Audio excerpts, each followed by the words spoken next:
Hello and welcome to the Bird Nest. This is Raven, your host, and let's hop into today's video. Basically, I'm drawing a room in which one of my characters lives in, or sleeps in, however you want to put it. This is just a time lapse, it's not a screen recording, so I'm going to explain a little bit what's going on in the beginning. I have pulled this picture off of Google. I honestly don't remember where I got it from, and I'm using that as the main basis of the basic perspective, because I'm awful at perspective. I had like perspective lines going on, but you can't see that because Procreate doesn't put that into the time lapses. But God perspective is hard. I'm not even sure how long this actually ended up taking me, because it just took me so freaking long to figure out the gosh dang perspective. Rooms and backgrounds are hard. I have a hard time filling them in, and I have a hard time making them look right. It's a miracle this ended up looking great. I actually really like how it ended up turning out. Now, the character whose room this is, his name is Jayden.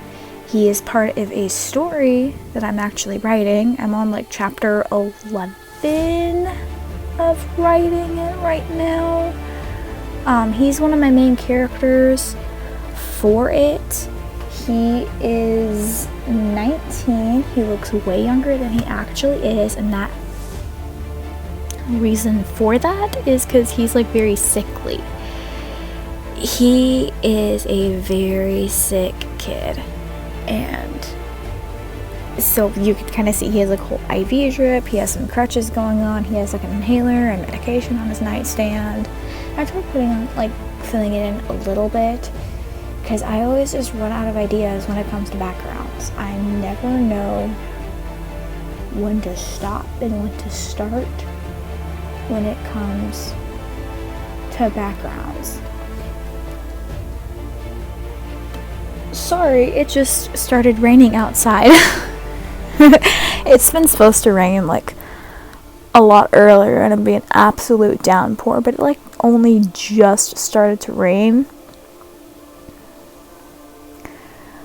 Hopefully it stays like this until I get done recording this. But we shall see. If you start hearing thunder and lots of rain noises, you know what's happening. So, anyway, back to this. But his name's Jayden. He's like 19, very sick. He has a hard time walking due to his illness, and a lot of the doctors, they try and figure out what's going on with him, but they're not entirely sure what's going on with him. And there's a lot of other reasons that I can't quite get into, for like spoiler reasons for why he is sick. There's a very important reason why he is sick that is very plot relevant, and I really wish I could talk about that, because God, I want to start talking about that, but I can't, because it's such a spoiler. It's a very big part of his character arc and like what he ends up going through.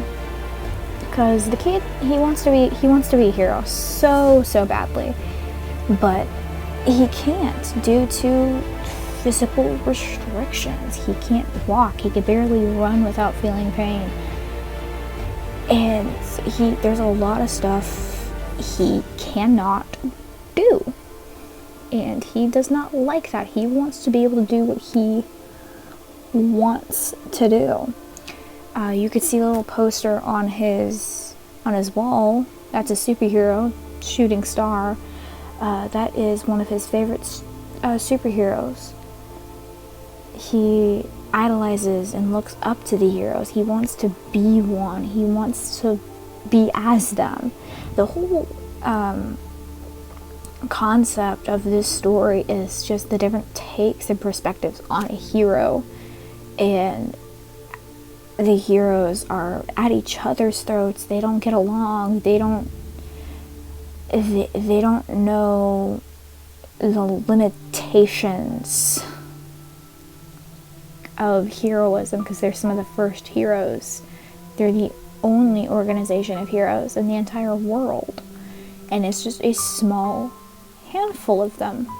Now, powers and abilities, like you would see in comic books, they're very common, but not common enough like in My Hero. They're more so along the lines of like kind of mutants and metahumans from like DC and Marvel, rather than them being like in My Hero, it being very common. There's no schools, it's very common knowledge that a lot of people have abilities and powers, but it's not common enough to where there's schools that actively teach you. If you want to be a hero and if you want to use your powers and learn your powers, you have to sign up to the military. And the military teaches you, and that goes globally. You have to enlist in your local military and basically become a soldier to even consider learning your abilities. And that's if you don't have family who can pre-teach you, like one of my characters, Touma. He comes from a long line of people with powers. They all share a very similar fire ability that's genetic. It runs in the family. And so he's lucky enough to where he actually gets to learn, but there's other characters that come in later, like Gabe and AJ, and other characters I cannot say, who can't learn from those other people. They have to teach themselves and learn from watching the news and watching old videos on like YouTube of like heroes doing stuff. They're not like tutorials. It's them just watching the heroes and trying to learn from that. It's like trying to learn how to sew just by like snippets of people finishing up the final result. Yeah, it's learning how to sew from watching runway videos. It's learning how to play basketball by just watching Michael B. Jordan score a basket. You don't know the technical stuff. You don't know the mental stuff that goes into it. They have to teach themselves. They have to learn themselves. There is no Professor X. There is no Batman. There is just them. And Jayden has a lot of learning to do. Not necessarily with heroism. He has the heart of a hero. You could very well parallel him to Deku. He has the heart and soul of a hero. In all honesty, he is shown multiple times throughout the book where he honestly shows more heart than the heroes do. The heroes are blatantly cruel, specifically Shooting Star, his idol. He only knows of Shooting Star from what he's shown on the news from Shooting Star. He doesn't know the brutality and the cruelty, the torture that Shooting Star puts through like civilians and people, quote unquote, villains he fights. He'll actively torment them just for fun because he is bored.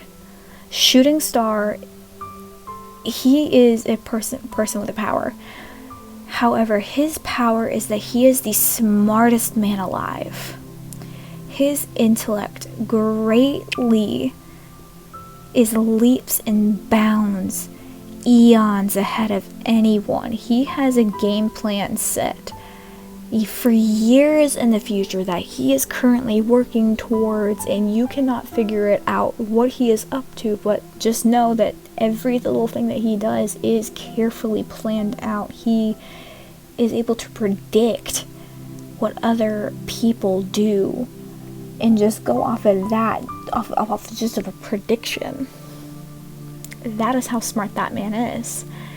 And he has gotten so bored in that day-to-day because he knows what's going to happen. He wants to shake things up by doing the least expected route. Acting more so villainous. And he still has his heroism. He still actively wants to better the world, but he goes about it in such a way that interests him. He only wants to do stuff that interests him and keeps him afloat. He doesn't want to do missions for the daily, like just for the daily person, just for the everyday person. He leaves that to the other heroes, and like Hinokami, which is Touma's grandfather. Hinokami Senior, I should say. He was a very noble hero, a very courageous hero.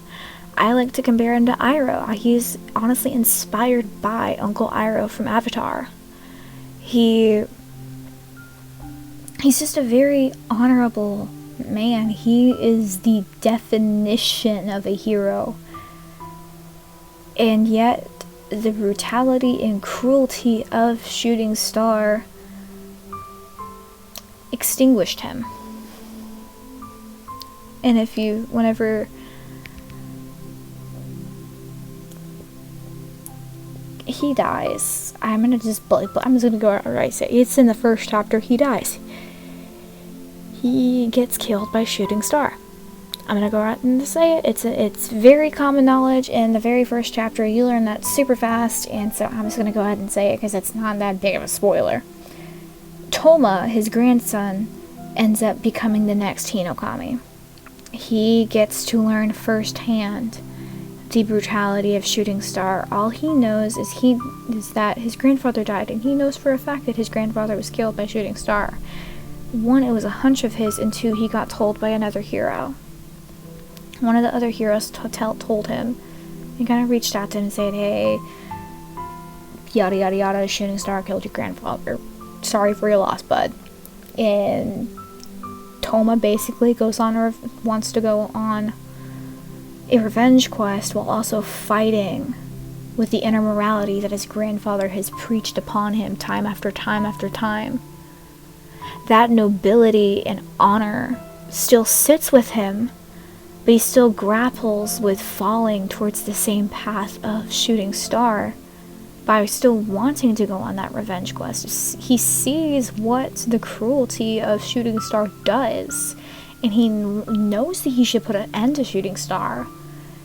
And part of him knows that Shooting Star is definitely predicting which way he's gonna fall. And by whatever he does is gonna change Shooting Star's prediction of what he is gonna do. It is a very hard situation for them to be in, especially considering the fact that even for the reader, because Shooting Star is a perspective character. There's a total of 3 perspectives in this book. It's called True Justice, if you want to know. True Justice. It's going to be part of a series. This particular book is going to be called A Moment of Truth, as I'm basing each book off of something, a part of the hero's journey. And part of the hero's journey is a moment of truth. The next one's going to be a leap of faith. And I really love working on this story because I just get to play and grapple with what makes a hero and really play with the ideas that are established by Marvel and DC and the X-Men and My Hero, and really twist and play with those ideas. What makes a hero? What is a hero? What makes a villain? What pushes a villain? When is the line between hero and villain officially drawn? What is a hero?